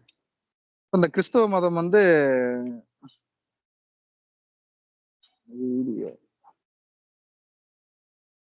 கிறிஸ்தவ மதத்துல இப்படிப்பட்ட பிரமாணம் இருக்கு. ஸோ இப்படி பிரமாண புஸ்தகம் வச்சிருக்காங்க. அந்த புஸ்தகத்தை எடுத்து அவங்க ஃபாலோ பண்ண ஆரம்பிச்சிட்டு இருக்காங்க. அதை பண்டிகை அனுசரிக்கிறாங்க. அது ஒவ்வொரு நாளும் நம்ம திருச்சபையில பார்த்துக்கிட்டு இருக்கோம். இப்படி ஒவ்வொரு மதத்திலயும் ஒரு பிரமாணம் இருக்கு, ஒரு பிரமாண புஸ்தகம் இருக்கு. பிரமாண புஸ்தகத்தை வந்து வேதாகம புஸ்தகமா அவங்க வச்சு இவங்க வழிபட்டுக்கிட்டு இருக்காங்க. கடவுளை இப்படிதான் வழிபடணும். ஹிந்துஸ்ல பாத்தீங்கன்னா ஆன்மீகம் எல்லாமே ஆன்மீகம். ஆமா, இப்ப புனித வெள்ளி நீங்க கொண்டாடுறாங்க. அவங்க வந்து வெள்ளிக்கிழமைனா வீடு தொடச்சி சுத்த பத்தமா வச்சு தண்ணி தெளிச்சு கோலம் போட்டு எல்லாம் பண்றாங்க. அதுக்கப்புறம் வந்து அமாவாசை கும்பிடுறாங்க, அனுசரிக்கிறாங்க. விசேஷ நாட்களை விசேஷிக்கிறாங்க, சில மாதங்களை விசேஷிக்கிறாங்க, வருடந்தோறும் ஒவ்வொன்றத்தை கொண்டாடுறாங்க. இப்படி எல்லாருமே ஃபாலோ பண்ணிட்டு தான் இருக்காங்க. எல்லா மதத்துக்குள்ளயும் இந்த பிரமாணம் இருக்கு, ஒவ்வொரு விதமா இருக்கு. இப்ப இந்த பிரமாணத்துக்கு உண்டான விளக்கம் தான் நமக்கு தேவை. அந்த மீனிங் என்ன, அது கொடுக்கக்கூடிய விளக்கம் என்ன? அந்த இதைத்தான் நம்ம தியானிக்க இப்ப எல்லாரும் ஒண்ணு கூடி இருக்கோம். ஒவ்வொரு மதத்துக்குள்ளேயும் இப்ப ஒருத்தர் தான் இவங்க கடவுள் அவங்க கடவுள்னு சொல்றாங்க. எனக்கு இன்னார் தான் கடவுள், எனக்கு அவங்க தான் கடவுள்னு எதை வச்சு சொல்றாங்கன்னா அவங்க உயிரா நினைக்கிற இந்த பிரமாணம் தான். ஏன்னா இப்ப புரியுதமான்னு சொல்றேனே, பெருமாள் சாமி கும்பிட்டா சைவ பிள்ளையா இருக்கணும், அசைவம் வந்து அவருக்கு பிடிக்காது அப்படின்றாங்க.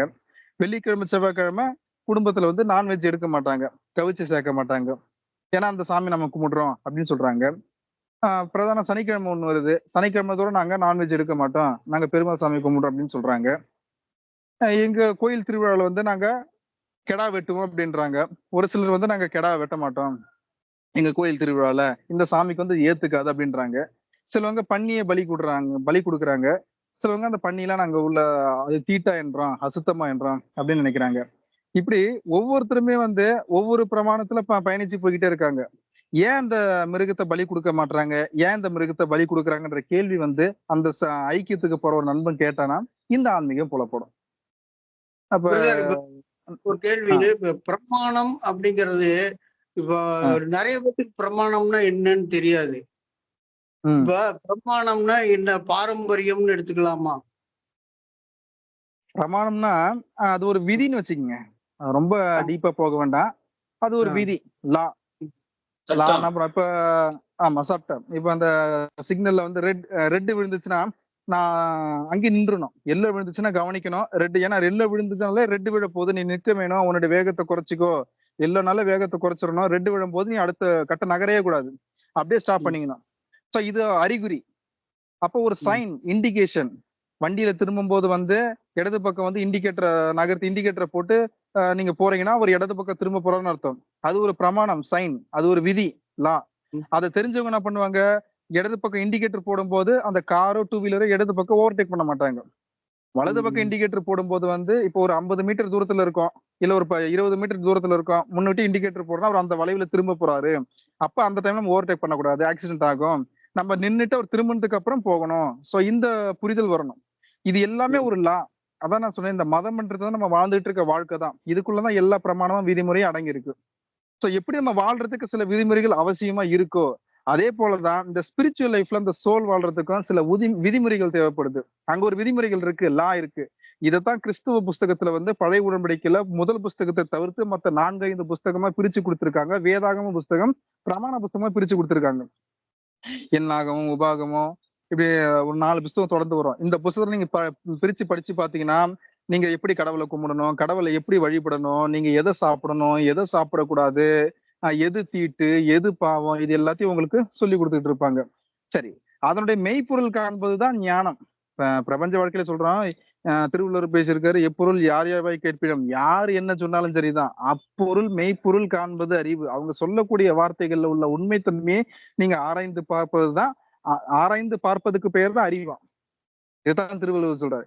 யார் என்ன வார்த்தைகள் சொன்னாலும் சரிதான், சொல்லக்கூடிய வார்த்தைகள் எந்த அளவுக்கு உண்மைத்தன்மை இருக்குன்றத நீங்க சோதிச்சு பார்த்தா மட்டும்தான் உங்களுக்கு அது பிரயோஜனமா இருக்கும். எப்படி பிரபஞ்ச வாழ்க்கையில இப்படி ஒரு அழகான ஒரு குறள் எழுதப்பட்டுச்சோ, அதே போலதான் நீங்க இந்த ஸ்பிரிச்சுவல் லைஃப்ல யார் என்ன போதனை கொடுத்தாலும், என் கடவுள் இப்படிதான், இந்த கடவுளுக்கு எதை செய்யணும், ஏன்னா கடவுள் இப்படி வணங்கணும், வாட் எவர் இட் இஸ், யார் என்ன சொன்னாலும் சரிதான், நீங்க அதை சோதிச்சு பார்க்கணும். அதுக்கு ஒரு பிளாட்ஃபார்ம் இருக்கு. அது ஆலயமா நீங்க வச்சுக்கலாம், உங்க சபை ஐக்கியமா வச்சுக்கலாம், இல்ல நீங்க படிக்கிற வேத புஸ்தகமா வச்சுக்கலாம், இல்ல மற்ற பிற மத நூல்களா கூட இருக்கலாம், ஆன்மீக புஸ்தகமா இருக்கலாம். எதுவாக இருந்தாலும் அதை நீங்க சோதிச்சு பார்க்க வேண்டியது ரொம்ப ரொம்ப அவசியமா இருக்கு. எந்த ஒரு விஷயத்தையும் நீங்க சோதிச்சு பார்க்காட்டி அதனோட தன்மையை நீங்க உணர முடியாது. உதாரணத்துக்கு பள்ளிக்கூடத்துல ஒரு ஸ்டூடெண்ட் படிக்கிறாங்க, அவங்களுக்கு பரீட்சை வச்சாதான் அவங்க whether he is qualified or not, அவங்க தேர்ச்சி பெற்றவங்களா தேர்ச்சி பெறாதவங்களா, அவங்க தகுதி உள்ளவர்களா தகுதி இல்லாதவர்களா, அடுத்த பாடசாலைக்கு போகிறதுக்கு, அடுத்த வகுப்புக்கு போகிறதுக்கு அவங்க தேர்ச்சி பெற்றவங்களா இல்லையன்றது வந்து எக்ஸாமினேஷன், பரீட்சை மூலமா தான், அந்த தேர்வு மூலமா தான் சோதிச்சு பார்க்க முடியும். யாரும் சும்மாலாம் எடுத்து கொடுத்துட மாட்டாங்க. எந்த ஒரு விஷயத்தையும் ஒரு மனுஷன் வந்து சும்மா பெற்றுக்கொள்ள முடியாது. சோதனை என்பது ஒரு அடிப்படை விதி, லா. அது யாராலையும் மறுக்க முடியாது. ஏன், உங்க லைசன்ஸ் எடுத்துங்க, 2 வீலர் ஓட்டுறதுக்கு லைசன்ஸ் வாங்கியிருப்பீங்க, சும்மா தூக்கி கொடுத்துட்டாங்களா? போய் 2 வீலர்ல ஒரு 8 போடுன்னு சொல்றாங்க, காலை ஊனாம 8 போடுன்றாங்க. 4 வீலர் லைசன்ஸ் நீங்க சும்மா வாங்கிட்டீங்களா? வண்டியை சிக்னல் போட்டு கையெடுப்பீங்க, நேரா ஓட்டுவீங்க, கோர்ட்ல பயணிச்சு போவீங்க, வண்டி நிப்பாட்டுன்னு சொல்லுவாங்க, கரெக்டா நீங்க நிப்பாட்டணும், ரிவர்ஸ்ல எடுன்னு சொல்லுவாங்க, அந்த லைன்ல ஓரத்துல கரெக்டா நீங்க ரிவர்ஸ் எடுக்கணும். இது எல்லாத்தையும் நீங்க வண்டி ஆஃப் ஆகாமலே செஞ்சீங்கன்னா, சரியா செஞ்சீங்கன்னா உங்க லைசன்ஸ் கொடுப்பாங்க. சோ தேர்ச்சின்றது ரொம்ப முக்கியம். அப்ப தேர்வுன்றது ரொம்ப முக்கியம். இதுதான் பவுல் வேதாகமத்துல பேசுவார், பரீட்சை வந்து ரொம்ப ரொம்ப அவசியம். அப்ப பரீட்சை, அங்க பரீட்சையில என்ன நடக்குது, தேர்வுல என்ன நடக்குது, நீங்க என்ன கத்துக்கிட்டீங்கிறது சோதிச்சு பார்ப்பதற்கான ஒரு பிளாட்ஃபார்ம், ஒரு தளம் தான். சோ இந்த தளமா நீங்க போற சபை ஐக்கியத்தை பயன்படுத்துங்க. யார் என்ன போதிச்சாலும் சரிதான். இப்ப பிரதர் எல்லாம் சொன்னாங்க, என்னுடைய புரிதல்னு சொன்னாங்க, நான் கத்துக்கிட்டேன்னு சொன்னாங்க. அது சரியா தப்புன்றத நீங்க ஆய்வு செஞ்சு பார்த்தாதான் உங்களுக்கு அந்த விஷயங்கள் அனுபவமா மாறும். நாங்க சொல்றதை நீங்க கேட்கறதால மட்டும், கேட்டுட்டு இந்த காதுல வாங்கிட்டு அப்படி நீங்க பயணிச்சு போறதால உங்களுக்கு அந்த ஆன்மீக வளர்ச்சி இருக்காது. எந்த ஒரு விஷயத்தையும் வந்து நீங்க ஆய்வு செஞ்சு பார்த்தா மட்டும்தான் உங்களுக்கு அந்த புரிதல் கிடைக்கும். இதுதான் மேல் படிப்பு படிக்கும் கூட பாத்தீங்கன்னா, இந்த பிஇ எல்லாம் எடுத்துக்கிட்டீங்கன்னா வந்து டாக்டர் எடுத்துக்கங்க, இல்ல சட்டம் எடுத்துக்கங்க, இந்த லா சட்டப்படிப்பா இருக்கட்டும், மருத்துவத்துறையா இருக்கட்டும், இல்ல கட்டுமான துறையா இருக்கட்டும், சிவில் இன்ஜினியரிங் மெக்கானிக்கல், இது வந்து எல்லாத்துலயுமே வந்து ஃபீல்டு ஒர்க்னு ஒண்ணு இருக்கு. அந்த 4 வருஷம் படிப்புல கடைசி வருஷம் ட்ரைனிங்னு கொடுப்பாங்க. அங்க பயிற்சின்னு ஒண்ணு இருக்கு. நீங்க என்ன படிச்சிருக்கீங்க, என்ன கத்துக்கிட்டு இருக்கீங்க, அதுக்கு மார்க் இருக்கு. சோ அதுக்கப்புறம் தான் உங்களை டைரக்ட் எடுத்துமே வந்து டாக்டர் முடிச்சுன்னு உங்களுக்கு ஊசி போட விட்டுற மாட்டாங்க. பயிற்சி கொடுத்து தான் பண்ணுவாங்க. சோ இந்த ஆய்வுன்றது ரொம்ப ரொம்ப அவசியம். அது ஸ்பிரிச்சுவல் இது பொருந்தும். ஆனா ஸ்பிரிச்சுவல் இதை நம்ம பெரும்பாலான மனிதர்கள், நான் உட்பட பெரும்பாலான மனிதர்கள் வந்து இதை செய்யாதால் தான் தவறான போதனையில நம்ம சீக்கியத்தை வச்சுக்கிட்டு இருக்கோம். தவறான புரிதல்கள் நம்ம சீக்கியத்தை வச்சுக்கிட்டு இருக்கோம். இதை சரி பண்றதுக்கு ஒரே வழி, நான் பேசுறது சரியா தப்புன்றதை நீங்க ஆய்வு செஞ்சு பார்க்கணும். சோ இதுக்காக தான் இன்ட்ரோ கொடுத்தோம், வேற ஒன்றும் இல்லை. சோ நீங்க ஆய்வு செஞ்சு பார்க்கணும். இப்ப நம்ம ஏசாயா புஸ்தகம் 53வது அதிகாரம் 10-11 நண்பர்கள் சொல்றாங்க, 11-12 விளக்குறாங்க. அப்ப அது எந்த அளவுக்கு அதுல உண்மைத்தன்மை இருக்கு, அவங்க சொல்றது என்னன்றதை நம்ம புரிஞ்சுக்கணும். அப்ப அதுல பேசப்படும் போது நண்பர்களும் பேசுறாங்க, தகப்ப செஞ்ச தவறை வந்து பிள்ளை வந்து பிள்ளை செஞ்ச தவறு வந்து தகப்ப மேல போகுது, தகப்ப வந்து ஏத்துக்கிறாரு, தகப்ப வந்து தலையை கொடுக்குறாரு அப்படின்ற விஷயத்த பதிவு செஞ்சோம். இதைத்தான் இயேசு சிலுவையில செஞ்சான்னு சொன்னோம். சோ நான் சுருக்கமா சொல்லி முடிக்கிறேன், ஏன்னா 1 மணி நேரத்துல இந்த வீடியோ எடுத்து போடுறதுதான் பிளானிங். இனி வர நாட்கள் இது நாங்க கட் பண்ணி போடுவோம். இனி வர நாட்கள்ல வந்து அதை இன்னும் சுருக்கமா கொடுக்க பார்ப்போம். ஏன்னா ஃபுல்லா உட்காந்து உங்களால பார்க்க முடியாது. அதுக்கப்புறம் ஒரு வசனத்தை எடுத்து கான்வர்சேஷன் மாதிரி போடலாம். ஏன்னா ரொம்ப நாள் ஆச்சு நாங்க பேசி. சோ இப்பதான் மறுபடியும் நாங்க அதை ஆரம்பிச்சிருக்கோம். சரி, ஓகே, நான் சுருக்கமா சொல்லி முடிச்சிடறேன் என்னுடைய புரிதல. பிள்ளை செஞ்ச தப்ப தகப்ப எப்படி ஏத்துக்க முடியும்? ஒருவேளை பிள்ளையே தப்பு செஞ்சிருந்தாலும் அதுக்கு தகப்ப தண்டனை அனுபவிக்கிறது சரியா? சரி, தண்டனை எதற்காக கொடுக்கப்படுது? செஞ்ச தப்ப உணரணும். அப்ப தண்டனை தகப்ப மேல போகும்போது புள்ள எப்படி தப்ப உணருவான்? இப்படி பல கேள்விகள் எனக்கு உண்டு நண்பர்கள் பேசும்போது.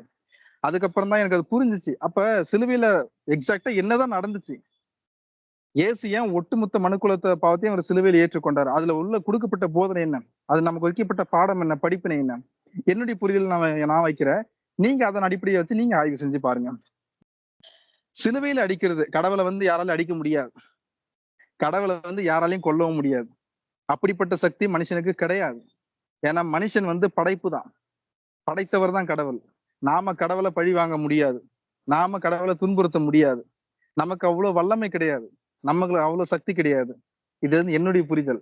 அப்படி இருந்த கடவுள் அங்க பதிவு செய்யறாரு, நான் உனக்காக நொறுக்கப்பட்டேன், நான் உனக்காக அடிக்கப்பட்டேன், நான் உனக்காக மயிர் கத்திருக்கிற ஆட்டை போல அந்த போயிட்டு நான் நின்னு தலையை கொடுத்தேன்.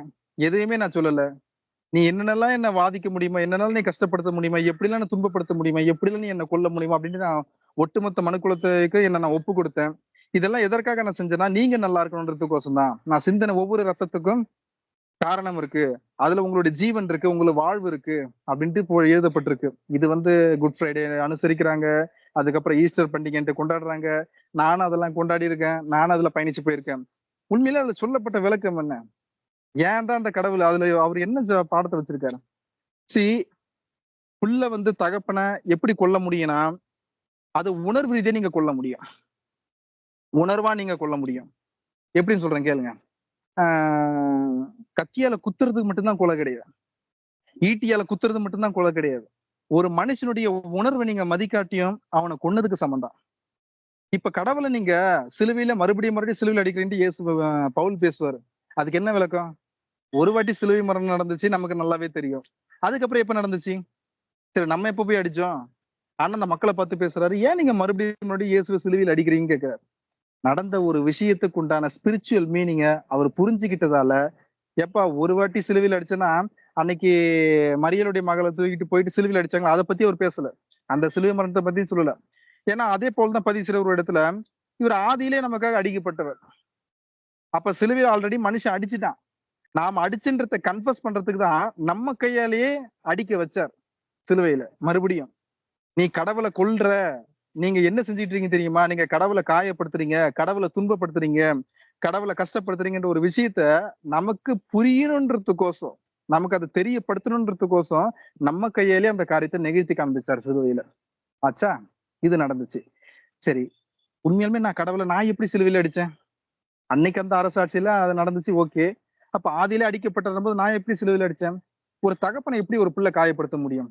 அவருடைய சொல் பேச்சு கேட்காம அவருக்கு அகைன்ஸ்டா செயல்படும் போது, ஒரு அண்டர்ஸ்டாண்டிங் புரிதல் இல்லாத போது அப்படி காயப்படுத்த முடியும். அப்படிதான் நானும் காயப்படுத்திருக்கேன். இது எப்படி என்னால் உணர முடியும்?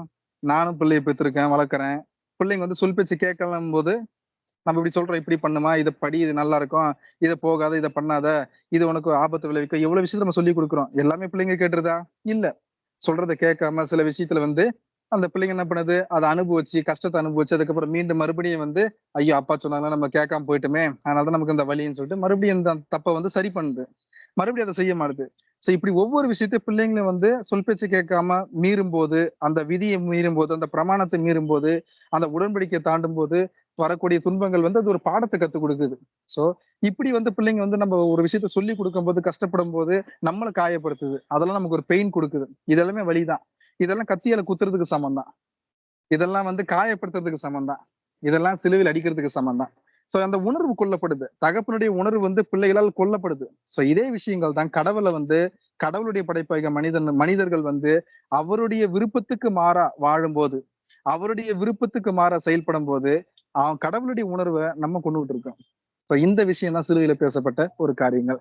சோ இப்ப இதை புரிஞ்சுக்கிட்ட பிறகு இந்த புரிதலோட இன்னைக்கு படிச்சு பார்க்கும்போது எழுத்தின்படி நடந்த விஷயம் பெருசல்ல, அத ஆவிக்குரிய முறையில ஸ்பிரிச்சுவலா நான் அனுசரிச்சுக்கிட்டு இருக்கேன். அப்படிப்பட்ட ஒரு சிலுவையை நம்ம அனுதினமும் நான் செஞ்சுக்கிட்டு இருக்கேன். இந்த விஷயத்தை இப்ப நான் புரிஞ்சுக்கிட்ட போது சோ ரைட், அப்ப அதுல இருந்து மீண்டு வர்றதுக்கு எப்படி ரெமெடி என்ன, எந்த ஒரு பிரச்சனைக்கு தீர்வுன்னு ஒண்ணு இருக்குல்ல, அப்ப தீர்வு என்ன, இப்ப அதை நோக்கி பிரயாணம் பண்ணி போய்கிட்டு இருக்கோம். அதுல ஒரு படிதான் இன்னைக்கு உங்களோட நாங்க பேசிக்கிட்டு இருக்குது, எங்களுடைய புரிதல் நாங்க பதிவு செய்யுது.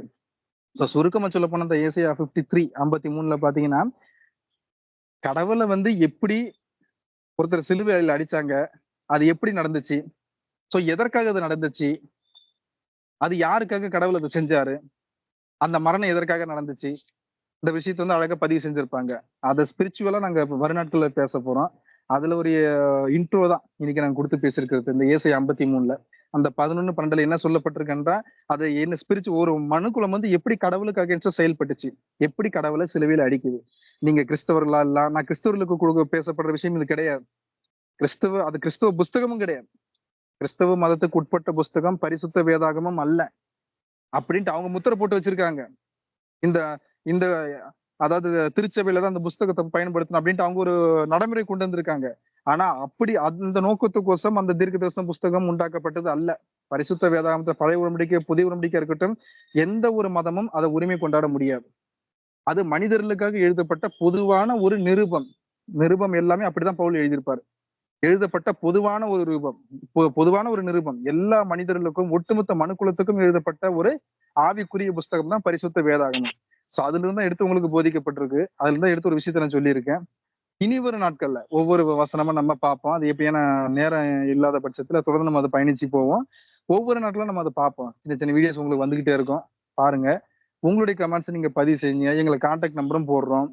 சண்டே லிங்க்கும் வரும். நீங்க விருப்பப்பட்டீங்கன்னா உள்ள உங்களுடைய கேள்விகளை, ஐயப்பாடுகளை நீங்க கேள்வியில கூட வைக்கலாம். ஓகேண்ணா, வேற ஓகே.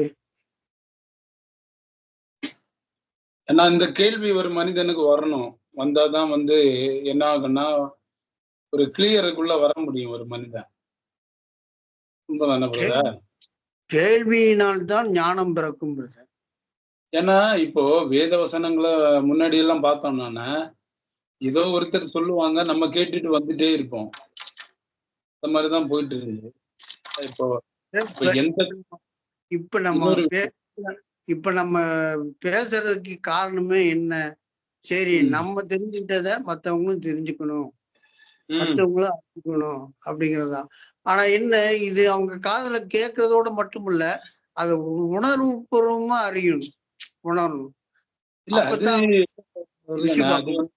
பிரதர் சொன்ன மாதிரிதான், அது அவங்க அத நிதானிக்கணும். ஆமா, அவங்க நிதானிக்கணும். இப்ப ஒண்ணும் இல்லைன்னா எல்லா மதத்திலயும் பாத்தீங்கன்னா, எல்லா மதத்திலயும் ஒரு காரியத்தை கடவுளை பற்றி ஒரு புரிதலை சொல்லி கொடுப்பாங்க. ஆனா அதோட அர்த்தத்தை சரியா சொல்லி கொடுக்கும்போது கண்டிப்பா அவங்க அதை புரிஞ்சுக்கிடுவாங்க. கண்டிப்பா. அதே மாதிரி இதெல்லாம் ஒவ்வொரு ஆத்மாவும் சோதிக்கப்பட வேண்டிய ஒரு விஷயம். இன்னைக்கு நம்ம ஏசாயா 53 நம்ம தியானிச்சோம். அப்போ கடவுளும் மனிதனுக்கும் உள்ள உறவு என்னது, கடவுள் ஏன் ஒரு மனிதனுக்கு வேண்டி மரிக்கணும், அப்பாவும் பிள்ளைக்கும் உள்ள உறவுன்னு சொல்றோம். அந்த உறவு எப்படி பிளவுபடுது, அந்த உறவை பார்த்தீங்கன்னா பிள்ளை வந்து அப்பா அப்பாவோட நோக்கத்தை சரியா புரிஞ்சு கொள்ளாத ஒரு நிலைமை தான்.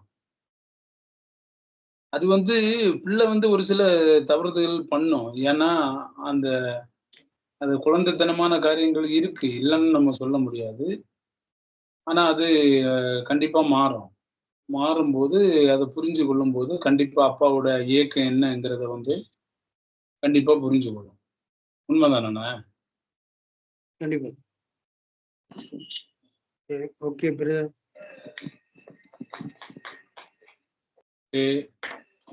பிரதர் சொன்ன மாரி தான் இத கேட்கிற எந்த சகோதர, சகோதரிகள் என்ன சந்தேகங்கள் இருந்தா நம்மட்ட தாராளமா கேட்கலாம். நம்ம நம்பரும் நம்ம போட்டிருக்கிறோம். இது வந்து பிரதர் சொன்ன மாரி ஒரு மதத்துக்கு உண்டான புத்தகம் இல்ல. கடவுளுக்கும் மனிதனுக்கும் என்ன உறவுங்கிறது தான் இந்த வேத புஸ்தகம். பைபிள்னு சொல்றாங்க. அது வந்து எல்லா புக்லயும் வந்து கடவுளுக்கும் மனிதனுக்கும் உள்ள உறவ தான் எல்லா புத்தகங்கள்லயும் போட்டிருக்கிறாங்க. அத வந்து க அ நம்ம கடவுளுடைய படைப்பாகிய நம்ம வந்து எந்த அளவுல புரிஞ்சுக்கிறோங்கிறது தான் ஒரு பெரிய ஒரு நிலைமை, ஒரு கேள்விக்குறி. அத வந்து எந்த அளவுல நம்ம புரிஞ்சு கொள்றோமோ, அந்த அளவுல அதான் சொல்லுவாங்க. பகுத்தறிவுன்னு சொல்லுவாங்க. பகுத்தறிவு. அந்த பகுத்தறிவு ஒரு மனிதனுக்குள்ள நல்லது, கெட்டதுங்கிறத வந்து ஒரு மனிதன் வந்து என்னைக்கு நிதானிக்க ஆரம்பிக்கிறாங்களோ, அன்னையிலிருந்து வந்து அவங்களுக்கு கண்டிப்பா ஆன்மீகம் புலப்படும். இயல்பு வாழ்க்கையில ஆன்மீகம்னா என்ன? நம்ம இந்த வாழ்ற இந்த பூமியில கொடுக்கப்பட்ட இந்த வாழ்க்கையில தான் கடவுள பற்றி நம்ம ஒவ்வொரு காரியங்கள் மூலமா, ஒவ்வொரு மனிதர்கள் மூலமா, ஒவ்வொரு மிருகங்கள் மூலமா நம்ம அறிஞ்சு கொள்ளலாம். அவருடைய படைப்புகள் மூலமா, மரம் இருக்கு, செடி, கொடிகள், அவர் படைக்கப்பட்ட மிருகங்கள், எல்லா காரியத்திலயும் கடவுள் வந்து நெறைய விஷயங்கள் கற்றுக்கொள்ள வச்சிருக்கிறார். ஆனா வந்து அதேபோல ஆ அ இப்ப வந்து இந்த செய்தியை கேட்கிறவங்க, இனி வரும் காலங்கள்ல ஒவ்வொரு விஷயத்தையும் அறிஞ்சுக்கலாம். ஒவ்வொரு வசனங்கள் எடுத்து, அதனுடைய ஸ்பிரிச்சுவல் மீனிங் என்ன? கடவுள் என்ன சொல்லியிருக்காருங்கிறது, இனி வருங்காலங்களில் நாங்கள் எங்கள் மூலம் பேசப்படும் பொழுது, நீங்கள் இன்னும் அறிந்து கொள்ள ஒரு வாய்ப்பு இருக்கு. ஓகேண்ணே முடிச்சிடலாமா? ஓகே.